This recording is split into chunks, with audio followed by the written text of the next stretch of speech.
దేవుని నామంలో కూడి వచ్చిన మీకు అందరికీ ప్రభు అయిన యేసుక్రీస్తు నామం బట్టి వందనములు.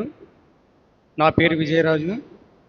మీకు అందరికీ తెలుసు. కొంతమందికి దేవుడు మీరు ప్రార్థించిన రీతిగా మీ ప్రార్థన బట్టి నన్ను హిప్సిబాను ఏకం చేసి కుటుంబం కట్టిన దాన్ని బట్టి మీరు చేసిన ప్రార్థన అంతటిని బట్టి ప్రభు అయిన యేసుక్రీస్తు వారి నామమున మీకు అందరికీ వందనము చెల్లిస్తున్నాను. ప్రభు అయిన యేసుక్రీస్తు వారిని సేవించుటకు, ఆరాధించుటకు, గణపరచుటకు వచ్చిన మనమందరము మన యొక్క జీవితంలో దేవుని ద్వారా ఆశీర్వాదములు పొందడానికి దేవుని మందిరానికి వచ్చిన మనము ఏ విధంగా ఉండాలి, ఏ విధంగా మనం నడుచుకుంటే దేవుడు మనల్ని ఆశీర్వదిస్తాడు అని నేను ఇక్కడికి వచ్చిన తర్వాత చాలా ఒక 3-4 వీక్స్ నుంచి ఉంటూ వస్తున్నాను. దానిలో నాకు తెలిసింది, దేవుడు నాకు అనుగ్రహించింది, దేవుడు నా నోటి ద్వారా మీకు తెలియజేయాలనుకుంటున్నాడు. ముందుగా కీర్తనలు 3వ కీర్తన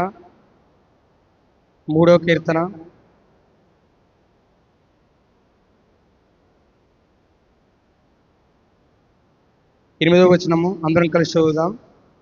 3వ కీర్తన 8వ వచనము అందరం కలిసి చదువుదాం. రక్షణ యెహోవాది, నీ ప్రజల మీదికి నీ ఆశీర్వాదము వచ్చునుగాక. దేవుడు ఈ వాక్యం ద్వారా మనతో మాట్లాడినట్టు ప్రార్థన చేసుకుందాం. మోకరించండి. ప్రేమ కలిగిన పరలోకమందున తండ్రి, ఈ ఉదయకాల సమయంలో నీ పరిశుద్ధ జనములో నీ పరిశుద్ధులందరితో కూడి నేను స్తుతించుటకు, ప్రార్థించుటకు, ప్రభువా నీ వాక్యం ధ్యానించుటకు నాకు ఇచ్చిన ఈ సమయాన్ని బట్టి వందన స్తుతుల స్తోత్రంలో ప్రభువా, నేను వట్టివాడిని, మట్టివాడిని. నీ మాట నా నోట నుంచి, నా నోటి మాంద్యం నుండి తప్పించి నీ వాక్యమును నీ ప్రజలకు అర్థమయ్యే విధంగా నేను చెప్పుటకు ప్రభువా తండ్రి నీ ఆత్మ అనుగ్రహించమని, ప్రభువా తండ్రి మా యొక్క జీవితంలో ఏ విధంగా నీ సన్నిధిలో మలుచుకోవాలో దాని ప్రకారము ప్రభువా నీ వాక్య ప్రకారం మేము చూసుకునేటట్టు మమ్మల్ని నడిపించమని ప్రభువును రక్షకుడైన యేసుక్రీస్తు నామములో అడిగి వేడుకుంటున్నా తండ్రి. మనము ముందు వింటూ వచ్చాం, సిస్టర్ చెప్తూ వచ్చింది హోసన్న హోసన్న అని ఎంతమంది అన్నారు. అక్కడికి వచ్చిన పిల్లలు, పెద్దలు అందరూ ఏమని చెప్పారు? హోసన్న హోసన్న అన్నారంట. కానీ వారిలో ఏం లేదంట. ఏం లేదు? విశ్వాసము లేదు. ఎవరైతే హోసన్న హోసన్న అని చెప్పారో వాళ్ళు ఏమన్నారు? మళ్ళీ సిలువ వేయండి, సిలువ వేయండి అన్నారు. మనలో కూడా చాలామంది, మేము మనం అందరం కూడా ఈ విధంగానే ఉంటూ వస్తున్నాం. మనం దేవుని ఇంటికి వస్తున్నాం, ప్రతి వారం వస్తున్నాం, ప్రతి ఆదివారం దేవుని ఆరాధిస్తున్నాం, పాటలు పాడుతున్నాం, స్తుతిస్తున్నాం, ప్రార్థన చేస్తున్నాం. కానీ మనలో ఏం లేదు? విశ్వాసము లేదు. విశ్వాసం లేకపోవటం బట్టి దేవుని మనలో కార్యములు జరిగించట్లేదు. ఎందుకు విశ్వాసము, ఎందుకు పాప క్షమాపణ, ఎందుకు అని చూస్తొస్తే అపోస్తుల కార్యములు 3వ అధ్యాయము 26వ వచనము నేను చదువుతాను, వినండి. దేవుడు తన సేవకుని పుట్టించి మీలో ప్రతి వాని దుష్టత్వం నుండి మళ్లించుట వలన మిమ్మల్ని ఆశీర్వదించుటకు ఆయన ఎదుట మీ యొద్దకు పంపినని చెప్పాను. మనలో ఏముంది? కార్యములు జరగకపోవడం, మనలో ఆశీర్వాదం రాకుండా ఉండటానికి, మనలో దేవుని కార్యములు జరగకుండా ఉండటానికి ఏముందంట? దుష్టత్వం ఉందంట. దుష్టత్వం అంటే ఏమిటి? దుష్టత్వం అంటే ఏంటి? ఏదైతే దేవునికి విరోధమైనది ఉంటూ వస్తుందో, ఏదైతే దేవునికి నచ్చనిదంటూ వస్తుందో అదే దుష్టత్వం. ఫ్రెండ్స్ చూద్దాం. ఎఫెసీ పత్రిక 4వ అధ్యాయము 31వ వచనం. సమస్తమైన ద్వేషము, కోపము, క్రోధము, అల్లరి, దూషణ, సకలమైన దుష్టత్వమును. దుష్టత్వం అంటే ఏంటండి?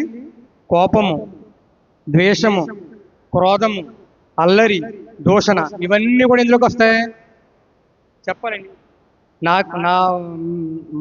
మా హిబ్రోన్లో మాకు నేర్పించింది ఏంటంటే ఉత్తర ప్రకృతి రీతిగా ఉంటాయన్నమాట. మీకు అడిగినప్పుడు చెప్పారనుకోండి చాలా ఫాస్ట్గా అయిపోవడానికే ఉంటుంది. అంటే మీకు మీరు అలవాటు ఉంటుంది కాబట్టి కొద్దిగా అలవాటు చేసుకొని ట్రై చేయండి. ఓకే, ఇప్పుడు దుష్టత్వం అంటే ఏమిటి? కోపము, క్రోధము, ద్వేషము, అల్లరి, ఇవన్నీ దేంట్లోకి వస్తాయి? దుష్టత్వంలోకి వస్తాయి. ఈ దుష్టత్వం మనలో ఉండి మనం దేవుణ్ణి, ప్రభువా నాకు ఇది అవ్వట్లేదు, నేను ఆశీర్వదింపట్లేదు, నేను ఇది నాకు అనుకున్న కార్యం అవ్వట్లేదు అంటే ఏమవుతుంది? చెప్పండి, ఏమన్నా నెరవేరుతాయా కార్యములు? ఎందుకు నెరవేరట్లేదు? మనలో దుష్టత్వం ఉంది. ఇప్పుడు అక్కడైతే ఏదైతే హోసన్న హోసన్న అని చెప్తున్నారో మనం కూడా ప్రతి ఆదివారం వస్తాం, దేవుని ఇంట్లో నిలబడతాం, హోసన్న హల్లెలూయా హల్లెలూయా అని ప్రార్థన చేస్తాం, ఆరాధిస్తాం. ఇప్పుడు మనలో కార్యం జరుగుతుందా? జరుగుతుందా చెప్పండి? ఎందుకు జరగట్లేదు? మనలో దేవుని యొక్క దేవుని యొక్క కార్యము మనలో లేదు, దుష్టమైన మనసు మనలో ఉంది. ప్రభువైన యేసుక్రీస్తు వారు చెప్తూ వస్తున్నారు, ఇవని ఎవరి మనసులో అయితే దుష్టత్వం ఉంటుందో వారి వల్ల ఏ కార్యము జరగదు. ఆ కార్యములు మనలో నుండి విమోచింపబడినప్పుడు, ఆ కార్యములు మనలో నుండి విడిపోయినప్పుడు, ఆ కార్యములు మనం విడిచిపెట్టినప్పుడే మనలో దేవుని యొక్క కార్యములు జరగాలన్నా, దేవుని యొక్క మనం అడిగినవన్నీ నెరవేర్చబడాలన్నా దుష్టత్వం లేనప్పుడే జరుగుతూ వస్తాయి. అలాగే మన జీవితంలో కూడా ఒక లోక రాసిన సువార్తలో ఒక యవనస్తుడి గురించి చూస్తూ వస్తాం. ఆ యవనస్తు ప్రభువైన యేసుక్రీస్తు గ్రంథంలో, పరిశుద్ధమైన బైబిల్ గ్రంథంలో అనేక మంది ప్రభువైన యేసుక్రీస్తు వారి యొద్దకు వచ్చారంట. వచ్చిన వారందరూ మేలు పొందారంట. కానీ ఒక యవనస్తుడు మేలు పొందకుండా వెళ్ళిపోయాడు. ఆయన ఎవరంటే లోక రాసిన సువార్త 19వ అధ్యాయము 8వ వచనము, 18వ అధ్యాయం 22వ వచనం, క్షమించండి, 18:22. అతను రెండో వాడు వచ్చి, అయ్యా 18వ అధ్యాయం 22, యేసు విని నీకు ఇంకొకటి కొదువుగా ఉన్నది, చాలు. ఇక్కడ ఒక యవనస్తుడు ప్రభువైన యేసుక్రీస్తు వారి దగ్గరకు వచ్చాడంట. ఇలా చూడాలి, ప్రభువైన యేసుక్రీస్తు వారి దగ్గరకు వచ్చి, ప్రభువా నేను పరలోక రాజ్యంలో చేరాలంటే, నీతో పాటు ఉండాలంటే నేనేం చేయాలి అన్నాడంట. చేయాలంటే ఆయన ప్రభువైన యేసుక్రీస్తు వారు అన్నాడు, నువ్వు వ్యభిచారించకూడదు, దేవుని పెద్దల మాటలు, తల్లిదండ్రుల మాటలు గౌరవించాలి, ఇవన్నీ చెప్పుకుంటూ వచ్చాడు. ధర్మశాస్త్రం ఏవైతే ఉందో అవన్నీ చెప్పుకుంటూ వచ్చినప్పుడు ఆయన అన్నాడు, ఇవి చిన్ననాటి నుండే నేను చేస్తూ వస్తున్నాను, కానీ మరి నేను ఏం చేయాలి, నేను నీతో పాటు ఉండాలంటే ఇంకేం చేయాలంటే అతను అన్నాడంట, నీవు నాతో పాటు ఉండాలంటే నీకున్న ఆస్తిలో సగం అమ్మేసి పేదలకు ఇమ్మనంట. ఇప్పుడు ప్రభువైన యేసుక్రీస్తు వారు దగ్గరికి మనం వచ్చాం, అనేక మార్లు అడుగుతున్నాం, నెరవేర్చబడట్లేదు. అంటే మనలో కూడా కొన్ని కార్యాలు ఉంటూ వస్తున్నాయి. ప్రభువైన యేసుక్రీస్తు వారి మధ్యాహ్న కాల సమయంలో నీతో నాతో ఏం మాట్లాడుతున్నారంటే, మనలో ఒకటి కొదువుగా ఉన్నది. ఆ కొదువుగా ఏదైతే ఉందో దాన్ని మనం ఏం చేయాలి? విడిచిపెట్టాలి. విడిచిపెట్టకుండా మనలో మార్పు లేకుండా, మార్పు లేని జీవితాలతో ప్రభువైన యేసుక్రీస్తు వారిని మనం అడిగామనుకో, అడిగింది ఏది పొందలేము. ఎందుకంటే యేసుక్రీస్తు వారిని మనం నమ్మలేనట్టు. ఎందుకు నమ్మలేనట్టు? దేవుడు చెప్తూ వస్తున్నాడు, విశ్వాసముతో అడిగినప్పుడు దేవుడు ప్రతిదీ అనుగ్రహిస్తాడు. విశ్వాసం ఎప్పుడు వస్తుంది? దేవుని యొక్క కార్యము, రక్షణ మనం నమ్మినప్పుడు వస్తుంది. అసలు రక్షణ అంటే ఏంటి చెప్పాలి? రక్షణ అంటే ఏమిటి? రక్షణ అంటే ఏంటి? దేవుడు ఈ భూమి మీదకి ఎందుకు వచ్చాడు? పాపాలను రక్షించడానికి, పాపాత్మను రక్షించడానికి. పాపం అంటే ఏమిటి? ఆధ్యాత్మికమే పాపం. బైబిల్ గ్రంథంలో ఉంది, మానవుడు జన్మతః పాపి. మనం పుట్టడమే పాపంలో పుట్టాం. మనం పుట్టిన పాపంలో, అంతేకాకుండా మనం జీవిస్తున్నది కూడా పాపంలోనే జీవిస్తూ వస్తున్నాం. అలా జీవించే నీవు నేను కూడా ప్రభువైన యేసుక్రీస్తు వారు మన యొక్క తలంపులు, మన యొక్క ఆలోచనలు బాల్యం నుండి చెడ్డవని ప్రభువైన యేసుక్రీస్తు వారి యొక్క కుమారుని నీ భూమి మీదకి నీ కొరకు నా కొరకు పంపించాడు. ఆ పంపించినప్పుడు ఆయన ఏం చేశాడు? నీ కొరకు నా కొరకు 32 సంవత్సరాలు ఈ భూమి మీద జీవించి, నీ కొరకు నా కొరకు ఆ కలువరి శిలువలో మరణించి, ఆ యొక్క పరిశుద్ధమైన రక్తం ద్వారా నీకు నాకు పాప విమోచన కలుగు చేశాడు. ఆ పాప విమోచన కలిగేసిన ఆ యొక్క రక్తం బట్టి మనము నీతిమంతులుగా తీర్చబడి ఉన్నాం. నీతిమంతులుగా తీర్చబడిన దాన్ని బట్టి మనందరికీ ఏమొచ్చింది? రక్షణ వచ్చింది. రక్షణ వచ్చిన మనకేముంది? విశ్వాసం ఉంది. ఇప్పుడు రక్షణ, విశ్వాసం ఉంటే మనం దేవుని అడిగితే ఇస్తాడా లేదా? ఇస్తాడా లేదండి? కానీ మనం అనేక మార్లు ఏ విధంగా ఉంటామంటే, దేవుని నమ్ముతాం, దేవుని ఇంటికి వస్తాం, మళ్ళీ దేవుని ఇంటి నుండి వెళ్ళిపోయిన తర్వాత తిరిగి పాప జీవితమే. ఒక ఊరిలో ఒక జంతువు ఉందంట. ఆ జంతువు ఒక బురద గుంటలో ఆడుకుంటూ ఉంటుంది. ఆ బొర్లుతూ ఆ బురదలో నచ్చి దాని బురదలోనే జీవిస్తూ వస్తుంది. దాని ఒక పెద్ద యజమానుడు ఒక అతను చూశాడంట, అయ్యో ఇది ఇలా ఆడుకుంటుంది, దీని ఆరోగ్యం పడైపోతే ఎలా ఉంటే దీన్ని ఎవరొకరు తీసుకెళ్ళిపోతారో, ఇది ఎలా వ్యర్థంగా అయిపోద్ది జీవితం అని అతను ఏం చేశాడంటే దాన్ని తీసుకుని వారింటికి తీసుకెళ్ళాడంట. వారింటికి తీసుకెళ్ళి మంచిగా శుభ్రంగా స్నానం చేయించాడంట. ఏం చేయించాడు? స్నానం చేయించి, ఎక్కడ ఉంది అది? బురదలో ఉంది. దాన్ని తీసుకెళ్ళి ఏం చేయించాడు? శుభ్రంగా స్నానం చేయించాడు. మైసూర్ శాండ్ సోపుతో స్నానం చేయించాడు. శుభ్రంగా హై లెవెల్ పెర్ఫ్యూమ్ కొట్టాడు, పౌడర్ రాశాడు. ఇప్పుడు దానికి మంచి బెడ్రూమ్, వేసి రూమ్ ఇచ్చి అందులో పడుకోబెట్టాడంట. పడుకోబెడితే కాసేపు కొన్ని రోజులు యజమాని దగ్గర ఉందంట. ఇప్పుడు మళ్ళీ అది ఏం చేసిందంటే అలా వెళ్తా వెళ్తా కారులో చూసిందంట. కారులో తిప్పితే ఆ కారులో చూసి ఆ బురద మళ్ళీ నచ్చి ఆ బురదలోకి వెళ్ళిపోయింది. వెళ్ళిపోతే మళ్ళీ తీసుకొచ్చారంట. మళ్ళీ తీసుకొచ్చి మళ్ళీ అది చేశారంట. మళ్ళీ కొన్ని దినాలకు ఏమైంది, మళ్ళీ వెళ్ళిపోయింది. కొన్ని దినాలకు అలా ఉంటూ వస్తున్నప్పుడు ఒక రోజు అలా వెళ్ళిపోయి ఒక అతను చూసి దాన్ని ఇదేదో డబ్బులు వస్తాయి దీన్ని అమ్మేసుకుంటే అని దాన్ని తీసుకుని దాన్ని కొట్టి, ఇప్పుడు పందిని ఎప్పుడైనా మీరు చూసారు లేదో, పందిని కట్టినప్పుడు తిరగేసి కడతారంటే తల పైకి వచ్చేటట్టు కడతారు. అలా కట్టిన వెంటనే ఇది పైకి చూసి అబ్బా ఇప్పుడు వరకు నేను కిందే చూశాను, పైన ఎంత బాగుంది, ఇప్పుడు నన్ను కానీ వీడు విడిపిస్తే ఈ పైన అంతా దీని అంతా నేను ఆనందించగలను కదా అనుకుందంట. మనం కూడా అనేక మార్లు ఇటువంటి జీవితం కలిగిన వారమే.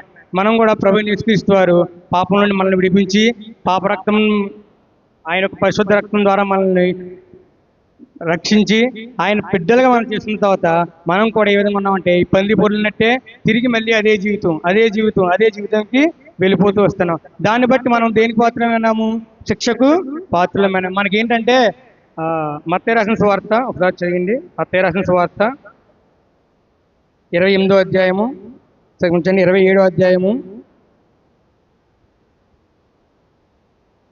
50వ వచనము. యేసు మరలా బిగ్గరగా కేక వేసి ప్రాణము విడిచెను. మరలా బిగ్గరగా కేక వేసి ప్రాణము విడిచెను. మనం చదవడానికి ఎన్ని సెకండ్లు పట్టింది? ఒక 2 సెకండ్స్ పట్టింది. కానీ దాని వెనకాల ఆయనకున్న శ్రమ ఎంత మనం చూస్తూ వస్తే, ప్రభువైన యేసుక్రీస్తు వారు శిలువకి అప్పగింపబడక పూర్వం రాత్రి ఆయన ప్రార్థన చేస్తూ వచ్చాడు. ప్రార్థన చేస్తూ వస్తున్నప్పుడు ఆయన తల నుంచి అంట చెవట రక్తం వల్ల వచ్చిందంట. ఎలా వచ్చింది? రక్తం. అసలుకి సైన్స్ ప్రకారము బైబిల్ జ్ఞానులు చెప్పింది ఏంటంటే, రక్తం ఎప్పుడు వస్తుందంటే బాడీలోంచి ఎప్పుడైతే ఒక మనిషి తను పడే ఒత్తిడి కన్నా ఎక్కువ పడి తన యొక్క బాధ ఎక్కువైపోయినప్పుడంట ఈ లోపల మనకి చెవటాడానికి గ్రంథులు ఉంటాయి కదా, ఆ గ్రంథులు వెనక రక్తనాళాలు చిట్లుతాయంట. చిట్లినప్పుడు ఆ రక్తం వెళ్ళి ఈ యొక్క చెమటలో కలిసి చెమట నుంచి బయటకు వస్తుందంట.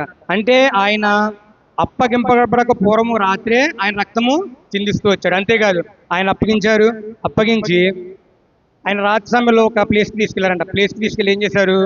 మొహం మీద గుద్దారు. గుద్దడమే కాదు, ఏం చేశారు? ఉమ్మి వేశారు. ఉమ్మి వేస్తే ఆపేశారా? వీడు యూదుల రాజు అంట, వీడు ఏం చేస్తాడో మనల్ని అందరిని రక్షిస్తాడంట, వీడే రక్షించుకోలేడు మనల్ని రక్షిస్తాడని ఎగతాళి చేశారు. ఎగతాళి చేయడమే కాకుండా ముండ్ల కిరీటము ఆయనకి ధరింపజేశారంట. ధరింపజేసిన తర్వాత రోజు ఆయనకి దేనికి అప్పగించారు? ఫస్ట్ శిలువకు అప్పగించక పూర్వము పీలాతు దేనికి అప్పగించాడు? ప్రభువైన యేసుక్రీస్తు వారిని కొరడాలతో కొట్టుటకు అప్పగించాడు. కొరడాలతో కొట్టడానికి మనం ఏమనుకుంటామంటే, కొరడాలే కదా ఇవి, నార్మల్ కొరడాలు, ఈ మనం గేదెల్ని ఆవుల్ని కొట్టి కొడాలనుకుంటాం. కానీ వారి యొక్క కొరడాలు ఏ విధంగా ఉంటాయంటే, ఒక చర్మపు తోలు ఉంటాయి, వాటిని చిన్న చిన్న చీలికలుగా చేసి వాటికి గుడ్లు కడతారు, ఇనుప గుండ్లు కట్టి ఆ ఇనుప గుండ్లు చివరిని ఒక గాడిద గొర్రె ఎముకలు లింకులుగా పెడతారంట. ఇలా కుంకుమలుగా పెడతారు. ఆ కుంకెములు ఎప్పుడైతే మనం ఒకసారి ఇలా కొడతామో కొట్టిన వెంటనే ఆ యొక్క ఇనుపగుండు ఏమవుతుంది? సరాసరి వెళ్ళి వీపు తగులుతుంది. తగిలిన వెంటనే ఏమవుతుంది? ఏదైనా ఇనుపగుండు మనం తీసుకొట్టుకున్నాం అనుకోండి, ఏమవుతుంది? అక్కడ మనకి బ్లడ్ క్లాట్ అవుతుంది. బ్లడ్ క్లాట్ ఎప్పుడైతే రక్తం అలాగా ఉండిపోయి నల్లగా అయిపోయిందో అక్కడ మనం టచ్ చేసిన ఏమవుతుంది? నొప్పి విపరీతంగా వస్తుంది. ఎప్పుడైతే ప్రభువుని యేసుక్రీస్తుని కొట్టారో అక్కడ ఏమైపోయింది?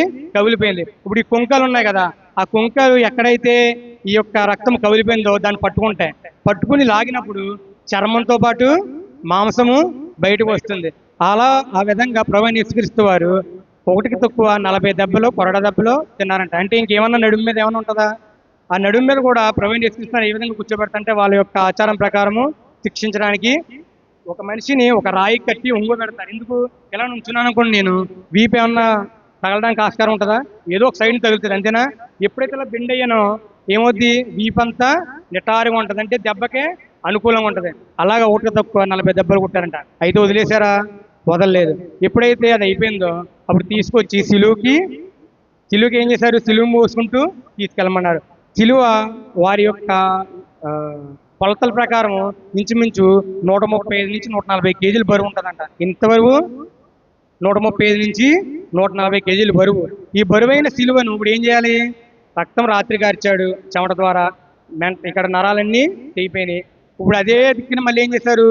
ఈ యొక్క ముళ్ళ కిరీటంతో గుచ్చారు. అంటే ఇక్కడి నుంచి ఏమొస్తుంది? రక్తం కారుతోంది. మరి ఏదైనప్పుడు ఇలా గట్టిగా పట్టుకుని మనం ఇలా గట్టిగా బిగించామనుకున్న తల ఏమవుద్ది? ఇదంతా నొప్పి వస్తుంది లేదా?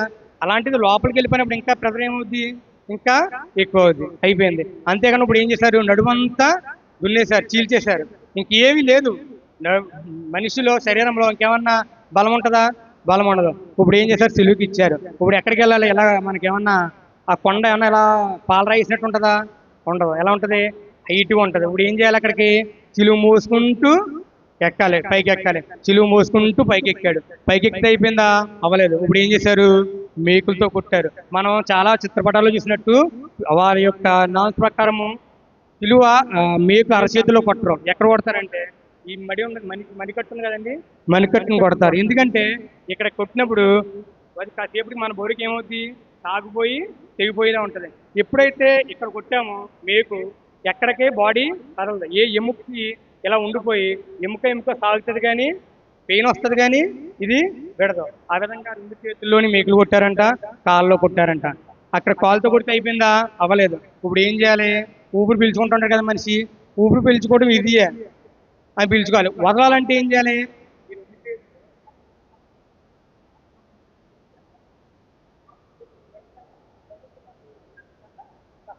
ఏం చేయాలి? ఇలా బాడీ అంతా లేపాలి. దేని మీద లేపాలి? మేకులు కొట్టిన దాని మీదే బాడీ లేపాలి. బాడీ లేపితే ఏమవుతుంది? ఇదంతా పడేసి ఇంకేమవుతుంది? ఒకటే ఆర్గాన్స్ ఫెయిల్ అయిపోతే వచ్చాయి. అలా అలా అలా ఫెయిల్ అయిపోయి చివరికి ఏమైపోయింది? బిగ్గరగా కేక్ వేసి చనిపోయాడంట. మనం ఏమనుకుంటామంటే రక్షణే కదా, ఎప్పుడు పడితే అప్పుడు దేవుడి దగ్గరికి వచ్చి మన పాపాలు చేసి మనం ప్రతి ఆదివారం వస్తాం, ప్రార్థన చేస్తాం, ప్రభువాన్ని క్షమించంటాం, క్షమించని మళ్ళీ తిరిగి వెళ్ళిపోతాం. వెళ్ళిపోయి ఏం చేస్తాం? తిరిగి పాపం చేస్తూ ఉంటాం. పాపం చేస్తూ ఉన్నప్పుడు దేవుడు రక్షిస్తున్నారు కదా. దేవుడు రక్షించేస్తున్నాడా లేదా అండి? రక్షిస్తున్నాడా లేదా? మన పాపాన్ని క్షమిస్తున్నాడా లేదా? క్షమిస్తున్నాడు. అది ఒక్క ధైర్యంతో మనం ఏంటంటే మన ఇష్టానుసారమైన జీవితం కలిగి ఉన్నాం. అనేక వారాలుగా అనేక సంవత్సరాలుగా వస్తుంటాం, దేవుని సన్నిధిలో ఆరాధిస్తుంటాం, ప్రార్థన చేస్తుంటాం, తిరిగి బయటికి వెళ్ళి మళ్ళీ అదే పాపాన్ని తిరిగి చేస్తూ ఉంటాం. కానీ ఒకనొక దినం వస్తుంది. ఒక ప్రపంచ సుందరి ఒక ఆమె ఉందంట. పెద్ద ఇలా పరిచయం జరుగుతూ ఉంటుందంట. పరిచయం జరుగుతున్నప్పుడు అనేక మంది వస్తూ ఉన్నారంట. ఒకరోజు ఆ పాస్టర్ గారికి ఒక ఆవిడ పరిచయమైంది. ఆవిడ ప్రపంచ సుందరిగా పేరుగాంచబడింది. ఆవిడ అన్నారంట, పాస్టర్ గారు, అమ్మ ఒక్కసారి దేవుని మాట విను, నువ్వెంతో ఇక్కడ శారీరకంగా ఎన్నో పదవులు సాధించావు, ఎన్నో అద్భుతాలు సృష్టించావు, అయ్యే కాదు దేవుని గురించి కూడా తెలుసుకో. దేవుని గురించి తెలుసుకోకపోతే ఒకనొక దినం వస్తుంది, ఆ దినాన్ని నువ్వు చనిపోతే మరణానికి వెళ్తావని చెప్తే, సరే పాస్టర్ గారు ఈసారి మీటింగ్ ఉన్నప్పుడు చెప్పండి, అక్కడికి వస్తానందంట. సరే అని ఆయన ఆవిడకి ఇలా మీటింగ్ ఉందని చెప్పారు. ఆవిడ వచ్చింది, ముందు వరుసలో కూర్చుని ఉందంట. కూర్చుని దేవుని మాట వింటూ వచ్చింది. దేవుని మాట వింది ఆయన చెప్పాడు. చెప్పిన తర్వాత ఆ వాక్యం అంతా అయిపోయిన తర్వాత ఆమె పుస్తకంలో ఏదో రాసుకుందంట.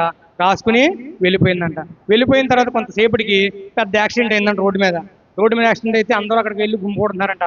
ఇంతలో ఇక్కడ పరిచయం అయిపోయింది, సేవకులు కూడా వెళ్తూ వచ్చినప్పుడు అక్కడ ఏమైందని అడిగి చూస్తే ఎవరైతే ఇక్కడికి వచ్చిందో ఒక ఆమె అక్కడ ఏమైపోయింది? యాక్సిడెంట్ గురే చనిపోయింది. ఆమె బుక్లో ఒక రాసుకుంది కదా, ఎందుకు ఆయనకి ఆ కుతూహల తాక అది బుక్ తెప్పించుకున్నాడంట. తెప్పించుకొని ఒకసారి చూస్తే ఆ బుక్ ఏముందంటే మరి ఒక రోజు చూద్దాం అని రాసిందంట. అంటే ఏంటి? ఈ రోజు కాదు, మరి ఒక రోజు చూద్దాం. ఏమైపోయింది? ఇప్పుడు చనిపోయిందా? అవునా కదా? చనిపోయిందా లేదా? ఇప్పుడు ఏముంది? ఆవిడికి పరలోకం ఉందా? రక్షణ ఉందా? విశ్వాసం ఉందా? ఏమి లేదు. ఇప్పుడు ఎక్కడికి వెళ్ళిపోద్దామే? నరకానికి పోతుంది. మనం కూడా ప్రభువైన యేసుక్రీస్తు వారి రక్షణను నిర్లక్ష్యం చేస్తే మనం కూడా ఎక్కడికి వెళ్ళిపోతాం? మన రక్షణ అంట మన క్రియల వల్ల కలిగింది కాదంట, ప్రభువైన యేసుక్రీస్తు వారి కృపచేతనే అది మనకి అనుగ్రహింపబడుతూ వచ్చింది. రోమాపత్రిక 5వ అధ్యాయము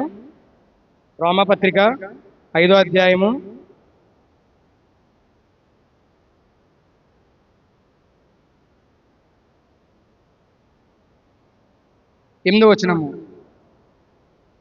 అయితే దేవుడు మన ఎడల తన ప్రేమను వెల్లడిపరుచున్నాడు. ఎట్లనగా మనం ఇంకనూ పాపులమై ఉండగానే క్రీస్తు మన కొరకు చనిపోయెను. ఇంకా మనం ఎక్కడున్నామంట? పాపంలోనే ఉన్నామంట. పాపంలో ఉన్నప్పుడే ఆయన మన కొరకు చనిపోయాడంట. మనం ఎలా చేస్తున్నాం కదా. ప్రభువైన యేసుక్రీస్తు వారిని ఎవరు అప్పగించారు? ప్రభువైన యేసుక్రీస్తు వారిని ఆ యొక్క భటులకి ఎవరు అప్పగించారు? ఇస్కరియోతు యోధ. పరిశుద్ధమైన బైబిల్ గ్రంథంలో ఇస్కరియోతు యోధ గురించి ఏమని రాయబడింది? ఇటువంటి వాడు పుట్టకుండిన మేలు. ఏమన్నా ఉంది? ఇటువంటి వాడు పుట్టకుండిన మేలు. ప్రభువైన యేసుక్రీస్తు వారిని అప్పగించిన ఎన్నిసార్లు అప్పగించాడు ఇస్కరియోతు యోధ? ఒక్కసారే పాపం చేస్తాడు ఇస్కరియోతు యోధ. మనం ఎన్నిసార్లు చేస్తున్నాం అంటే మనం దేవుడు బైబిల్ గ్రంథం బట్టి చూస్తే మనం అనకూడదా అన్నమాట. మన పాపంలో బట్టి మనం కూడా ఆ ఇస్కరియోతు యోధాను పోలే ఉన్నాం. ఆయన ఒకసారి అప్పగించాడు. మనం ప్రతిరోజు ప్రభువైన యేసుక్రీస్తు వారి గాయాలని ఏం చేస్తున్నామంట? రేపుతూ ఉన్నామంట. ప్రభువైన యేసుక్రీస్తు వారి గాయాలని రేపుతున్నాం. ఇలా జీవిస్తూ ఉంటే మనం దేవుడిని అడిగితే దేవుడు విధంగా చేస్తాడు కార్యాలు. మనకు రక్షణ లేదు, విశ్వాసం లేదు, మన దుష్టత్వాన్ని విడిచిపెట్టట్లేదు. ఈ 3 కార్యాలు మనలో లేకుండా మన దేవుడిని అడిగినా దేవుడు ఇస్తాడా? మనలో పాపం ఉంటే ఏ విధంగానూ మన పరలోకంలో పాపం యొక్క జీవితం ఏంటి? మరణము. మరణము పాపం మన జీవితంలో ఉంటే మరణానికి అప్పగింపబడతాం, కానీ దేవునికి ఏమాత్రము సమీపంగా ఉండలేము. మన యొక్క జీవితంలో దేవుని ఇంటికి వస్తున్నాం, సరే దేవుడు ఒకనొక రోజు మన పరలోక రాజ్యంలో పిలిచాడు అనుకోండి, మనం అందరూ ఎత్తపడతాం, అవునా లేదా? అందరికీ తీర్పు ఉందా లేదా? ఎవరైతే దేవుడిని రక్షకుడిగా అంగీకరిస్తారో వాళ్ళకి తప్ప మొత్తానికి తీర్పు ఉందా లేదా? తీర్పు దినాన్ని దేవుడు మనందరినీ ప్రవేశపెట్టినప్పుడు అడుగుతాడు, అమ్మా నువ్వు రక్షింపలేదు కదా, నువ్వు వెళ్ళిపో అంటాడు. అప్పుడు నువ్వు అంటావు, అయ్యో ప్రభువా, నేనమ్మో ప్రతి ఆదివారం వచ్చాను, నీ సన్నిధిలో నుంచున్నాను, ఆరాధన చేశాను, నీకు డబ్బులు కానుకలు వేసాను, భోజనాలు పెట్టాను, ఇవన్నీ చెప్తే ఆయన ఏమంటాడంటే నీకు రక్షణ కార్యం ఉందా అని అడుగుతాడు. అప్పుడు ఏం చెప్తామండి? మనం కూడా పందిలాగా ఏంటంటే, క్షమించన్న మాట అన్నందుకు, మన పాపలను బట్టి మనం కూడా ఆ విధంగా పంది వలె చనిపోయిన తర్వాత అయ్యో అప్పుడు ఎలా ఉంటే బాగుండు అంటే ఏమైనా ఉపయోగం ఉంటుందా? చెప్పాలండి. మనం అలా జీవిస్తే ఏమైనా ఉపయోగం ఉంటుందా? దేవుని మందిరానికి వచ్చి దేవుని రక్షకుడిగా అంగీకరించకుండా, దేవుని విశ్వాసం లేకుండా ఏ విధమైన ఫలితం ఉంటుందా? నువ్వు ఎన్ని ఆరాధనలు చేయి, ఎన్ని స్తుతులు చెల్లించు, దేవుని ఎన్ని ప్రార్థనలు చేయి, ఎంత కానుకలి, ఏమాత్రము ఉపయోగము ఉండదు. ఒకే ఒక్కటి కావాలి దేవునికి, నీ హృదయము కావాలి. ఎప్పుడైతే నువ్వు హృదయాన్ని ఇస్తావో, ఎప్పుడైతే నీ హృదయాన్ని దేవునికి సమర్పిస్తావో, అప్పుడే నువ్వు ఎన్ని పామ్ డేస్ చేయి, ఎన్ని గుడ్ ఫ్రైడేలు చేయి, ఎన్ని ఈస్టర్లు చేయి, ఎన్ని క్రిస్మస్లు చేయి, దేవునికి సంతోషంగా ఉంటుంది. కానీ ఇవేమి రక్షణ జీవితం లేకుండా ఎన్ని చేసినా వృధా. మన పాప జీవితం మనం విడిచిపెట్టకపోతే దేవుళ్ళలో మనం ఎంత చేసినా వృధా. మన యొక్క జీవితంలో చివరిగా ఒక చూసుకుని ముగించుకుందాం. ప్రసంగి 3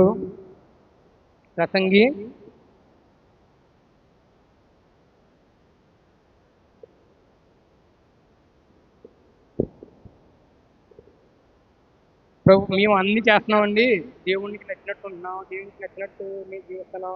ఆ పరిశుద్ధ గ్రంథం ఏ విధంగా అయితే చెప్తూ వచ్చిందో, ప్రభువైన యేసుక్రీస్తు ఏ అయితే ఆజ్ఞించారో ఆజ్ఞల ప్రకారం నడుచుకుంటున్నాం, అయినా మాకు జరగట్లేదు దేవుని కార్యాలంటే దానికి ప్రసంగి 3వ అధ్యాయము 1వ వచనం, ప్రతి దానికి సమయం కలదు. ప్రతి దానికి ఏముంది? సమయం ఉంది. ఆ సమయం ఎవరి దగ్గర ఉంది? ప్రభువైన యేసుక్రీస్తు వారు. నీ యొక్క ఘనత కోసం దేవుడు ఏ కార్యము చేయడు. ఆయన ఎప్పుడైతే తగిన కార్యము తగిన సమయము దేవుడు ఇచ్చింపాలనుకుంటున్నాడో ఆ టైంలోనే చేస్తాడు. నువ్వు ఎన్ని వదిలేసి, ఆయన రాజ్యాన్ని వదిలేసి, ఆయన యొక్క కార్యం వదిలేసి నీ భూలోకమైన వాటి గురించి నువ్వు వేగిరి పడ్డావు అనుకో, ఏ విధమైన ఉపయోగం ఉండదు. లోకారాసిన సువార్త 12వ అధ్యాయము 31వ వచనం. లోకారాసిన సువార్త, ఆయన రాజ్యమును వెతకుడి.